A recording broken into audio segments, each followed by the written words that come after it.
Hi, I'm Chris from Future Music. We're here at Urs to look at Bazille, as I've been told to say it. Yeah, so make sure you pronounce it properly. Tell us about this new synth and what it's all about, why you developed it.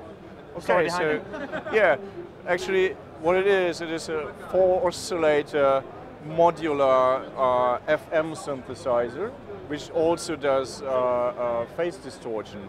So you got 4 oscillators, like back in the days in the 80s, like the DX9 or Sevens and those synths. CZs. But like the CZs, but there you always had like a fixed flow more or less, and you had those algorithms and stuff.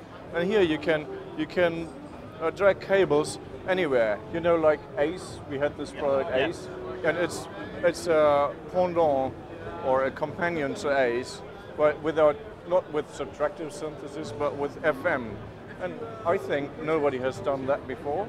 Normally you have the analog modular paradigm with subtractive synthesis and with like loads of different modules, filters, oscillators, and this is FM and PD, and that's what it is about basically. Okay, and so I mean, in terms of how it differs for AC features, is it very similar? Is there anything extra in terms of the amount of oscillators, effects? I mean, how's that been developed? Well, it's a little bit bigger than Ace because for FM you traditionally have more oscillators, or they used to be called operators, and you have more envelopes. So you've got 4 envelopes, you've got 4 oscillators. The general idea, like you can patch everything into anything, or anything into everything else, that's the same.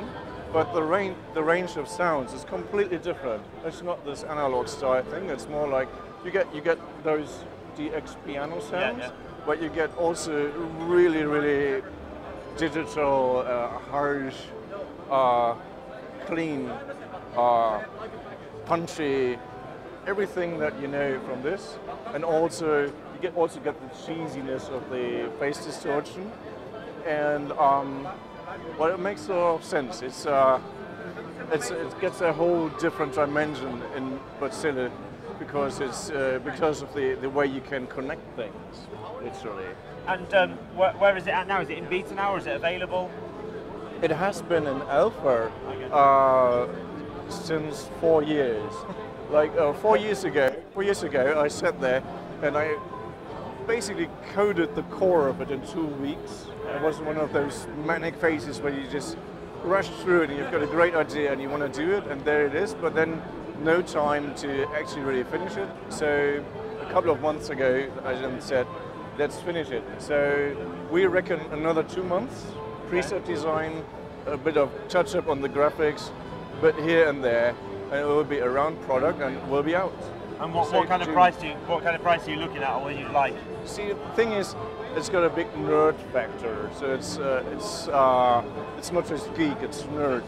And we reckon that we'll settle with $149. Okay. Something around there. A bit more expensive than Ace because it's got like twice the modules, but also not overly expensive because it does cost a lot of CPU, as you could reckon, and it is a bit geeky. And by the end of the summer, sort of release time. Yeah. Okay. Excellent. Yeah. Well, thanks for telling us about it. Thank you. Okay, thanks.